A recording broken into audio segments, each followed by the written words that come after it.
La technologie avance de plus en plus et nombreuses sont les compagnies qui veulent aller flirter avec l'émulation acoustique. Que diriez-vous d'avoir un orchestre disponible au bout de vos petits doigts et ce pour pas si cher que ça? Est-ce que vous pensez que cela remplacera un véritable orchestre? Réponse à la fin de cette vidéo en vous présentant cette suite d'instruments orchestraux. Laissez-moi vous présenter la compagnie UVI. C'est une compagnie qui fait plusieurs instruments virtuels, notamment du côté des synthétiseurs, avec différentes émulations analogues, mais aussi avec différents effets de mixage et des instruments samplés, donc tout ce qui est banque de sons pour avoir des instruments type orchestraux ou dans ce style-là. Et aujourd'hui d'ailleurs, je vous présente Orchestral Suite de cette compagnie. Orchestral Suite est un plugin qui se regroupe dans un seul et même launcher avec différents modules qui sont utilisables et jouables. Il y a pas moins de 60 instruments pour la modique somme de $150 américains, ce qui est relativement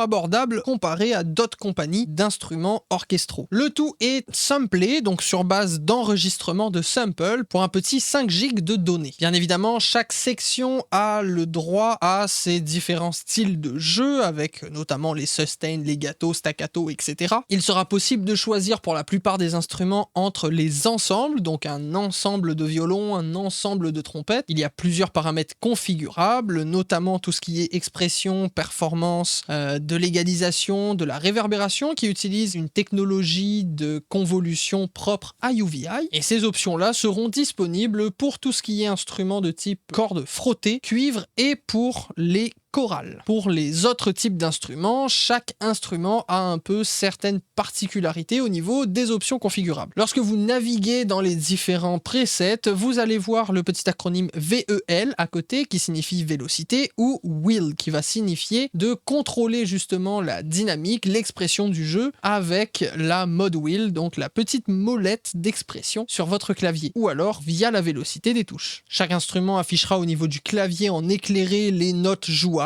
et en rouge les key switch pour permettre de changer le type d'expression à même un seul élément MIDI ou lorsque vous êtes en train de jouer avec votre clavier. Bien évidemment, je ne présenterai pas chaque style de jeu de chaque instrument, mais l'ensemble des sections de manière générale, avec quelques exemples. Et je commence tout de suite avec la section des violons. Vous avez le choix entre l'ensemble des ensembles, donc un seul ensemble qui regroupe tous les différents types d'instruments type corde frottée, ou alors vous allez avoir chacune des sections séparées avec contrebasse, violoncelle, violon alto et violon.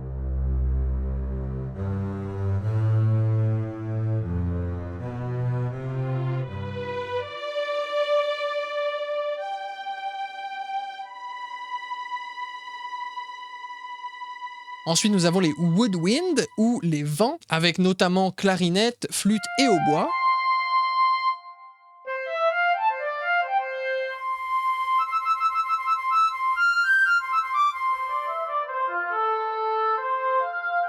Une section de cuivre ou brass en anglais avec le cor français, les trombones et les trompettes.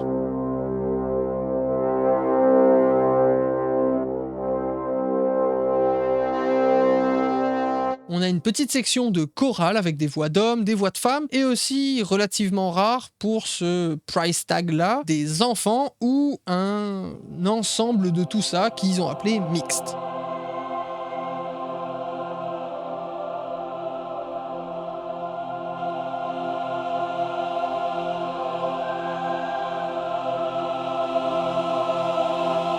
On a bien évidemment une section de percussion avec différents instruments comme les taiko par exemple, ou encore les timbales, des snares, des gongs et autres trucs du genre.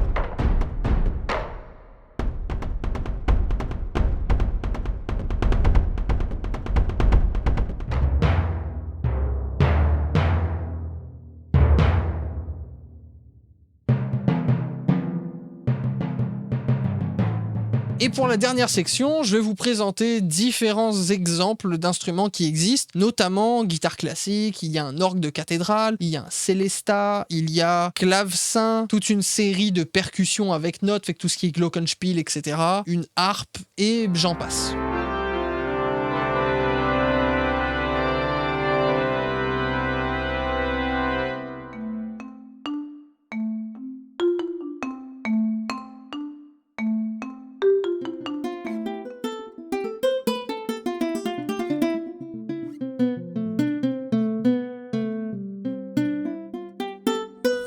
Et maintenant, la réponse que vous attendez tous, est-ce que ça va remplacer un vrai orchestre? Eh ben, disons-le tout de suite, absolument pas. Même les plugins les plus coûteux ont du mal à répliquer parfaitement ce côté organique, en particulier dans les instruments de type violon, flûte, etc. Et pour ce plugin-là, eh ben ce n'est clairement pas le meilleur son d'orchestre qui existe, loin de là. Si vous cherchez la reproduction la plus proche possible d'une sonorité acoustique, allez voir du côté de Spitfire ou de East West, vous aurez un bien meilleur résultat. Mais pour le prix, il est très versatile et peut servir pour des plus petits budgets par exemple, ou encore pour des productions où on veut rajouter une touche orchestrale dans quelque chose d'un peu plus pop ou d'un peu plus électro. Ou alors c'est le genre d'outil très sympa pour mettre ses idées en place, vu qu'il est relativement léger, il peut être facilement transportable sur un laptop par exemple. Au moins comme ça on peut pianoter une idée assez rapidement puis avoir quelque chose de sympa. Et si jamais vous avez la possibilité de faire jouer cela par un vrai orchestre derrière, c'est encore mieux. Ou alors quelque chose qui peut être très utile, quelque chose que je fais moi personnellement, je le combine très faible en volume avec d'autres instruments orchestraux qui sont peut-être d'une meilleure qualité. Pourquoi? Parce que ça rajoute un petit peu de richesse et ça vient beef it up, ça vient rendre le tout un peu plus vrai que nature, un peu plus large que nature. Bref, c'est une option d'entrée dans l'univers orchestral qui est assez sympa et qui offre vraiment beaucoup de possibilités. Si jamais vous cherchez une autre option avec pas mal moins de liberté au niveau des configurations, mais qui sincèrement sonne quand même mieux, et en plus de ça qui est gratuit, allez voir la vidéo juste ici. J'espère que vous avez aimé cette vidéo. Si c'est le cas, n'hésitez pas à mettre un bon vieux pouce bleu et votre commentaire. N'oubliez pas non plus de vous abonner en cliquant sur le bouton juste en dessous et en activant la cloche pour ne rien manquer des prochaines vidéos et des prochains lives. Retrouvez-moi aussi sur Instagram,